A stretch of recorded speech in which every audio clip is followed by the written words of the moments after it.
മനീഷ്, രാജ്യത്തെമ്പാടുമുള്ള എന്താണ് വ്യവസായ ലോകത്തെ ഞെട്ടിച്ച ഒരു വാർത്തയായിരുന്നു അത്. അത്രത്തോളം ആകസ്മികമായിരുന്നു അത്. എന്താണ് അതിൻ്റെ കൂടുതൽ വിശദാംശങ്ങളെന്ന് അറിയാൻ കഴിയുന്നുണ്ടോ? ഈ ആദായ നികുതി വകുപ്പ് ഉദ്യോഗസ്ഥർ അവിടെ ഉള്ളപ്പോൾ അവരുടെ മുന്നിൽ വെച്ച് തന്നെയാണ് സ്വന്തം നെഞ്ചിലേക്ക് വെടിയുതിർത്തത് എന്നൊക്കെ കേൾക്കുന്നു. അത് കഴിഞ്ഞും അവിടെ റെയ്ഡ് തുടർന്നു എന്നൊക്കെ കേൾക്കുന്നു. എന്താണ് അവിടെ നിൽക്കുമ്പോൾ കിട്ടുന്ന കൂടുതൽ വ്യക്തത, മനീഷ്?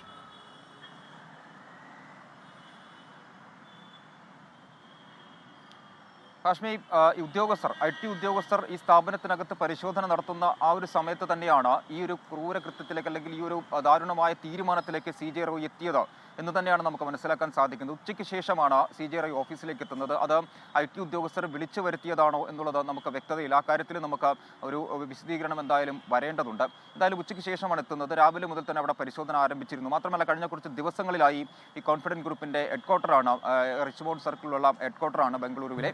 അവിടെ പരിശോധന നടന്നിരുന്നു എന്നുള്ളതാണ് മനസ്സിലാക്കാൻ സാധിക്കുന്നത്. ജീവനക്കാരൊക്കെ ഇക്കാര്യം പറയുന്നുമുണ്ട്. അപ്പോൾ ഏത് തരത്തിലേക്കാണ് വലിയ സമ്മർദ്ദത്തിലേക്ക് CJ റോയ് പോയത് എന്ന് തന്നെയാണ് ഏറ്റവും പ്രധാനമായി നോക്കിക്കാണേണ്ട ഒരു കാര്യമെന്ന് പറയുന്നത്. മറ്റു തരത്തിലുള്ള പ്രശ്നങ്ങളോ സാമ്പത്തിക പ്രതിസന്ധികളോ ഒന്നും തന്നെ നിലവിലില്ല എന്നുള്ളതാണ് അന്വേഷിക്കുമ്പോൾ അറിയാൻ സാധിക്കുന്നത്. പക്ഷേ ഈ ഒരു IT റെയ്ഡിൻ്റെ പേരിൽ ഇത്ര വലിയൊരു പ്രതിസന്ധിയിലേക്ക് അല്ലെങ്കിൽ ഒരു മാനസിക പ്രയാസത്തിലേക്ക് CJ റോയ് എത്തുന്നു എന്നുള്ളത് ഒരിക്കലും ഈ പറഞ്ഞ രീതിയിൽ അദ്ദേഹത്തിൻ്റെ ജീവിതം നമ്മൾ നോക്കുമ്പോൾ അങ്ങനെ വളരെ വേഗത്തിൽ അത്തരത്തിലേക്ക് ഒരു തീരുമാനമെടുക്കാൻ ഉള്ളൊരു സാധ്യതയില്ല എന്ന് തന്നെ മനസ്സിലാക്കുന്നു. അപ്പോൾ എന്താണ് അല്ല മനീഷ്, ഒരു വലിയ ബിസിനസ് ടൈക്കൂണാണ്.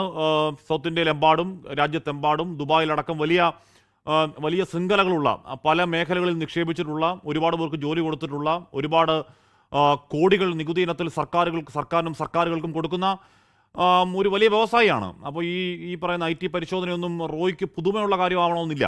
മാത്രമല്ല ഈ ഇടയ്ക്ക് കേരളത്തിൽ നിന്നുള്ള ഉദ്യോഗസ്ഥർ അവിടെ വന്ന് റെയ്ഡ് നടത്തുന്നത് അധികാരപരിധിക്ക് പുറത്താണ്, അത് തടയണം എന്നാവശ്യപ്പെട്ടും കർണാടക ഹൈക്കോടതിയിലേക്ക് പോവുകയും സ്റ്റേ അനുവദിക്കുകയും ഒക്കെ ചെയ്ത വാർത്ത പുറത്തേക്ക് വരുന്നുണ്ട്. അതുകൊണ്ട് അത് എന്താണ് അങ്ങനെ ഒരു അറ്റകൈ അല്ലെങ്കിൽ അങ്ങനെ ഒരു കടുങ്കൈ ചെയ്യാനും മാത്രമുള്ള എന്തുണ്ടായി എന്നാണ് മനസ്സിലാക്കാൻ കഴിയുന്നത്. ഈ IT ഉദ്യോഗസ്ഥർ ആരെങ്കിലും പ്രതികരിക്കുന്നുണ്ടോ?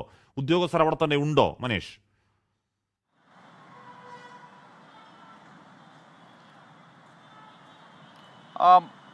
ഹാഷ്മി, IT ഉദ്യോഗസ്ഥരുടെ ഭാഗത്തു നിന്നൊരു വിശദീകരണം ഇതുമായി ബന്ധപ്പെട്ട് വന്നിട്ടില്ല. പോലീസിന്റെ ഭാഗത്തു നിന്നും ഒരു വിശദീകരണം പ്രതീക്ഷിക്കുന്നുണ്ട് അല്പസമയത്തിനകം. അതും ഇതുവരെ എന്തായാലും വന്നിട്ടില്ല. കാരണം പ്രാഥമിക പരിശോധനകൾ അവിടെ നടത്തുകയാണ് പോലീസ്.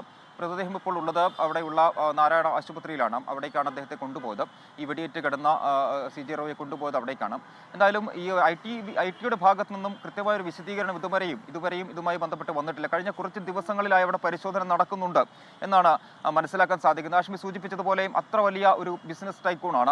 നിരവധി പ്രശ്നങ്ങൾ അല്ലെങ്കിൽ IT റിട്ടേൺസുമായി ബന്ധപ്പെട്ടോ അല്ലെങ്കിൽ അത്തരത്തിലുള്ള പ്രശ്നങ്ങളൊക്കെ നിരവധി കൈകാര്യം ചെയ്തിട്ടുള്ളയാളാണ്. ഇപ്പോൾ കർണാടക ഹൈക്കോടതിയിലടക്കം ഒരു കേസ് നൽകുകയും അതിൽ സ്റ്റേ വാങ്ങുകയും ഒക്കെ ചെയ്ത് അപ്പോൾ ആ രീതിയിലൊക്കെ പ്രവർത്തിച്ചു കൊണ്ടിരുന്ന അല്ലെങ്കിൽ ആ രീതിയിലൊക്കെ ഇതിനെ എങ്ങനെ നേരിടണമെന്നൊക്കെ നല്ല ധാരണയുള്ള ഒരു ബിസിനസ്സുകാരൻ തന്നെയാണ് CJ റോയ് എന്ന് പറയുന്നത്. അത്ര ധൈര്യമുള്ളയാളാണ്. പക്ഷേ അദ്ദേഹത്തെ ഈ രീതിയിലേക്ക് മാനസിക സമ്മർദ്ദത്തിന് അടിപ്പെടുന്ന രീതിയിലേക്ക് എന്താണ് അവിടെ സംഭവിച്ചത് എന്ന് തന്നെയാണ് എല്ലാവരും നോക്കുന്ന ഒരു ചോദ്യമെന്ന് എല്ലാവരും ചോദിക്കുന്ന ഒരു ചോദ്യമെന്ന് പറയുന്നത്.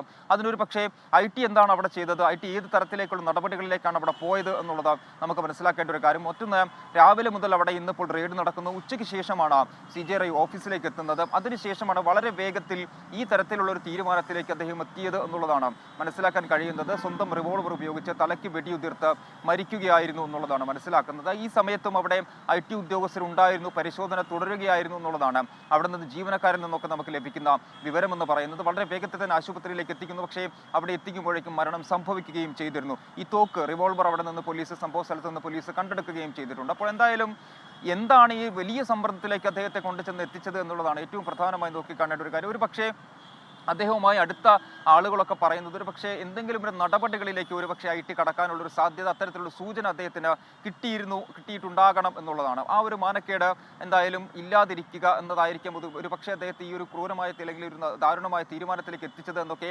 അദ്ദേഹവുമായി അടുത്ത് നിൽക്കുന്ന ആളുകൾ പറയുന്നുണ്ട്. പക്ഷേ നമുക്കറിയാം നേരത്തെ ഇത് സമാനമായ രീതിയിലുള്ള പല കാര്യങ്ങളും അല്ലെങ്കിൽ പല വ്യവഹാരങ്ങളിലേക്കും ഒക്കെ പോയിട്ടുള്ള ആളാണ്. അപ്പോൾ അത്തരത്തിലുള്ള എല്ലാ സാധ്യതകളും നിലനിൽക്കെ അതിനൊന്നും പോകാതെ ഈ തരത്തിലൊരു അത്തരത്തിലൊരു തീരുമാനത്തിലേക്ക് അദ്ദേഹം എത്തിയത് എന്തുകൊണ്ട് എന്നുള്ളത് എന്തായാലും കണ്ടെത്തേണ്ട ഒരു കാര്യം, അല്ലെങ്കിൽ അറിയേണ്ട ഒരു കാര്യം തന്നെയാണ്. ആ രീതിയിൽ എന്തായാലും അന്വേഷണം പോകുമെന്ന് തന്നെയാണ് മനസ്സിലാക്കേണ്ടത്. പ്രാഥമികമായി പോലീസ് അവിടെ വിവരശേഖരണം നടത്തുന്നുണ്ട്. ബന്ധുക്കളിൽ നിന്ന്, ജീവനക്കാരിൽ നിന്നൊക്കെ മൊഴിയെടുക്കുന്നത് ഉൾപ്പെടെയുള്ള നടപടികളിലേക്ക് എന്തായാലും പോലീസ് കടക്കുന്നുണ്ട്. മാത്രമല്ല IT-യിൽ നിന്ന് എന്താണ് വരുന്നത്, IT-യുടെ ഒരു റിയാക്ഷൻ ഇതുമായി ബന്ധപ്പെട്ട് എന്താണ് എന്ന് കൃത്യമായി തന്നെ അറിയേണ്ടതുണ്ട്. കാരണം എന്ത് നടപടിയാണ് അവിടെ നടന്നത്, അല്ലെങ്കിൽ എന്തായിരുന്നു ഇതുമായി ബന്ധപ്പെട്ടുള്ള ഒരു പരിശോധന, ഇത്ര ദിവസങ്ങൾ നീണ്ട പരിശോധന എന്തായിരുന്നു? നമുക്ക് മനസ്സിലാക്കാൻ സാധിക്കുന്നത് റിയൽ എസ്റ്റേറ്റ് ബിസിനസ്സുമായി ബന്ധപ്പെട്ടുള്ള ചില ഫയലുകളും അത്തരത്തിലുള്ള ചില ഇടപാടുകളുമാണ് അവിടെ പരിശോധനയിൽ ഉണ്ടായിരുന്നത്, ഉൾപ്പെടുത്തിയിരുന്നത് എന്നുള്ളതാണ് നമുക്ക് മനസ്സിലാക്കാൻ സാധിക്കുന്നത്. ജീവനക്കാരിൽ നിന്നൊക്കെ ലഭിക്കുന്ന വിവരങ്ങൾ ആ രീതിയിലാണ്. എന്തായാലും അത്തരത്തിലൊരു പരിശോധനയുടെ പുറത്ത്, അല്ലെങ്കിൽ ഈ പറഞ്ഞ രീതിയിൽ സീരീസ് ആയി ദിവസങ്ങളായി നടക്കുന്ന ഒരു പരിശോധന, ആ പരിശോധന പുറത്ത് വലിയ മാനസിക സമ്മർദ്ദത്തിലേക്ക് CJ റോയ് പോകുന്നു എന്ന് പറയുന്നത് അദ്ദേഹത്തിന്റെ സുഹൃത്തുക്കളോ അല്ലെങ്കിൽ അടുത്ത് നിൽക്കുന്ന ആരും വിശ്വസിക്കുന്ന ഒരു കാര്യമല്ല. നമുക്കറിയാം, കഴിഞ്ഞ ഓരോ ഇടങ്ങളിലും ഓരോ ഇന്റർവ്യൂവിലും ഒക്കെ അദ്ദേഹം പറയുന്ന പല കാര്യങ്ങളുണ്ട്. ഓരോ ജീവിതം എങ്ങനെ മുൻപോട്ട് കൊണ്ടുപോകണം, ജീവിതത്തിൽ പ്രതിസന്ധികൾ ഉണ്ടാകുമ്പോൾ എങ്ങനെ അതിനെ തരണം ചെയ്യണം തുടങ്ങിയ കാര്യങ്ങളെല്ലാം അദ്ദേഹത്തെ മാതൃകയാക്കുന്ന ഒരുപാട് ആളുകളുമുണ്ട്. അതായത് ഈ പറഞ്ഞ സമൂഹ മാധ്യമങ്ങളിലാണെങ്കിലും ഒക്കെ അദ്ദേഹത്തിന്റെ വാക്കുകൾ കേൾക്കുന്ന, അദ്ദേഹത്തിന്റെ ജീവിതം പഠിക്കുന്ന ഒരുപാട് ആളുകളുണ്ട്. അപ്പോൾ അത്രയും ഫോളോവേഴ്സ് ഉള്ള, സമൂഹ മാധ്യമങ്ങളൊക്കെ ഫോളോവേഴ്സ് ഉള്ള ഒരാളാണ്. അത്ര കൃത്യമായ ഒരു തീരുമാനത്തോടു കൂടി, വളരെ ഉറച്ച വിശ്വാസത്തോടു കൂടി മുൻപോട്ട് പോകുന്ന ആളാണ്. സാധാരണക്കാർക്കൊപ്പം ചേർന്ന് നിൽക്കുന്ന ഒരാളാണ്. നിരവധി ഇടങ്ങളിൽ ഹാഷ്മി സൂചിപ്പിച്ചതുപോലെ ഇന്ത്യക്ക് അകത്തും പുറത്തുമൊക്കെ നിരവധി ബിസിനസ് സാമ്രാജ്യങ്ങൾ അല്ലെങ്കിൽ ബിസിനസ് സംവിധാനങ്ങളുള്ള സ്ഥാപനങ്ങളുള്ള ആളാണ്. അവിടങ്ങളിലൊക്കെ ഈ പറഞ്ഞ രീതിയിലുള്ള IT റിട്ടേൺസും അല്ലെങ്കിൽ അത്തരത്തിലുള്ള കാര്യങ്ങളെല്ലാം, സാമ്പത്തിക ഇടപാടുകളെല്ലാം തന്നെ വളരെ കൃത്യമായി നടത്തുന്ന ഒരാളുമാണ്. പക്ഷേ ഈ കഴിഞ്ഞ കുറച്ച് ദിവസങ്ങളിലായി ഈ പരിശോധന നടക്കുന്നു. ഒരു പക്ഷേ അദ്ദേഹത്തിന്റെ സുഹൃത്തുക്കളൊക്കെ പറയുന്നത് പോലെ ഈ ഒരു നടപടിയിലേക്ക് കടക്കാനുള്ള ഒരു സാധ്യത, അല്ലെങ്കിൽ അത്തരത്തിലൊരു സൂചന അദ്ദേഹത്തിന് ലഭിച്ചിരുന്നോ എന്നുള്ള കാര്യം നമുക്കറിയണം. കാരണം ഉച്ചയ്ക്ക് ശേഷം ഓഫീസിലേക്ക് വന്ന് വീണ്ടും ഈ പരിശോധന അവിടെ തുടരുന്നു. വളരെ വേഗത്തിൽ ഇത്തരത്തിലുള്ളൊരു ദാരുണമായ ഒരു തീരുമാനത്തിലേക്ക് അദ്ദേഹം എത്തിച്ചേരുന്നു എന്നുള്ളതാണ് മനസ്സിലാക്കാൻ സാധിക്കുന്നത്. എന്തായാലും IT-യുടെയും പോലീസിന്റെയും ഒരു വിശദീകരണം ഇതുമായി ബന്ധപ്പെട്ട് അല്പസമയത്തിനകം വരും എന്ന് തന്നെയാണ് നമ്മൾ പ്രതീക്ഷിക്കുന്നത്.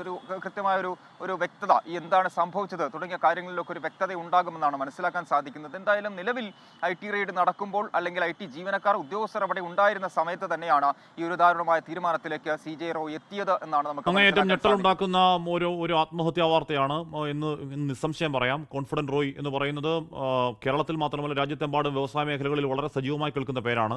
സാധാരണക്കാരുമായി ഇടപെട്ടിരുന്ന മനുഷ്യനാണ്. പ്രളയശേഷമൊക്കെ ഒരുപാട് പേർക്ക് വീട് വെച്ച് കൊടുക്കലും അങ്ങനെ ചാരിറ്റി പ്രവർത്തനങ്ങളൊക്കെ വളരെ സജീവമായി ഇടപെട്ടിരുന്ന മനുഷ്യനാണ്. അദ്ദേഹത്തിൻ്റെതായ ഈ ഓട്ടോമൊബൈൽ പാഷൻ ഒക്കെ പ്രശസ്തമാണ്. നേരത്തെ അദ്ദേഹത്തിന് ആദ്യ മാരുതി കാർ വീണ്ടെടുക്കലും ആ വീണ്ടെടുക്കാൻ സഹായിച്ച ആൾക്കാർക്കുള്ള ധനസഹായം 10 ലക്ഷം രൂപ കൊടുക്കലൊക്കെ ഇടയ്ക്കിടയ്ക്ക് വാർത്തയായി വന്നതാണ്. ഒരുപാട് കുട്ടികൾക്ക് വിദ്യാഭ്യാസ സ്കോളർഷിപ്പ് കൊടുക്കുന്ന മനുഷ്യനാണ്, വീട് വെച്ച് കൊടുത്ത മനുഷ്യനാണ്. അങ്ങനെ സാധാരണക്കാരുടെ വേദനകളെയൊക്കെ വളരെ അടുത്തറിയാവുന്ന, അതിന് അദ്ദേഹത്തെ കൊണ്ട് കഴിയാവുന്ന സഹായങ്ങളൊക്കെ ചെയ്തുകൊണ്ടിരുന്ന കേവലം ഒരു കച്ചവടക്കാരൻ എന്നതിലപ്പുറം ഒരു ചാരിറ്റി മുഖമൊക്കെ ഉണ്ടായിരുന്ന ഒരാളാണ് CJ റോയ്. അപ്പോൾ എന്താണ് ആത്മഹത്യക്കുള്ള കൃത്യമായ കാരണം? അത്രത്തോളം കടുത്ത മാനസിക സമ്മർദ്ദത്തിലേക്ക് വീഴാനും മാത്രം എന്താണ് കാരണം എന്ന കാര്യമൊക്കെ ഇനി വിശദമായി വരേണ്ടതാണ്. സൗത്ത് ഇന്ത്യയിലടക്കം വലിയ നിക്ഷേപങ്ങൾ നടത്തിയിട്ടുള്ള, ഉറപ്പായും അതൊരു മലയാളി എന്നുള്ളത് കൂടിയുണ്ട്. നമുക്ക് കേരളത്തിൽ നിന്ന് CJ റോയ് ബാംഗ്ലൂരിൽ ജീവനൊടുക്കിയെന്ന് കേൾക്കുമ്പോൾ ഉണ്ടാകുന്ന വേദനയ്ക്കുള്ള ഒരു കാരണം അദ്ദേഹം ഒരു മലയാളിയാണ്. മലയാളത്തിൻ്റെ വേരുകളിൽ നിന്നുകൊണ്ട് ലോകത്തിൻ്റെ പല ഭാഗത്തും വളരെ അതിശക്തമായ അടിത്തറയിൽ ബിസിനസ് സംരംഭങ്ങൾ നടത്തി വിജയിപ്പിച്ച ഒരാൾ, ഒരുപാട് പേർക്ക് ജോലി കൊടുക്കുന്ന വിജയിപ്പിച്ച ഒരാൾ എന്ന നിലയ്ക്ക് കൂടിയാണ്. ഒരു മലയാളിയുടെ കഠിനാധ്വാനത്തിൻ്റെയും കഷ്ടപ്പാടിൻ്റെയും ഒക്കെ അധ്വാനഫലം കൂടിയാണ് അത്. CJ റോയ് ബിസിനസ് മേഖലയിൽ പരിചിത മുഖമാണ്. സാധാരണക്കാരെ വിടുന്ന ആളാണ്. നേരത്തെ പറയുന്നത് പോലെ സ്കോളർഷിപ്പ് അടക്കം ധാരാളം പേർ കൊടുക്കുന്ന ആളുമാണ്. എന്തുകൊണ്ടാണ് അങ്ങനെ ഒരു അറ്റകയിലേക്ക്, ഒരു കടുങ്കയിലേക്ക് CJ റോയ് പോകാനുള്ള കാരണം എന്ന കാര്യമൊക്കെ നമുക്കറിയില്ല. ലോകത്തെവിടെയായാലും ഏത് സമയത്തും 24 വാർത്തകളും ഓഗ്മെന്റഡ് റിയാലിറ്റി പാക്കേജുകളും എക്സ്പ്ലെയിനറുകളും വിശദമായി കാണാൻ ഞങ്ങളുടെ YouTube ചാനൽ നിങ്ങൾക്ക് സബ്സ്ക്രൈബ് ചെയ്യാം.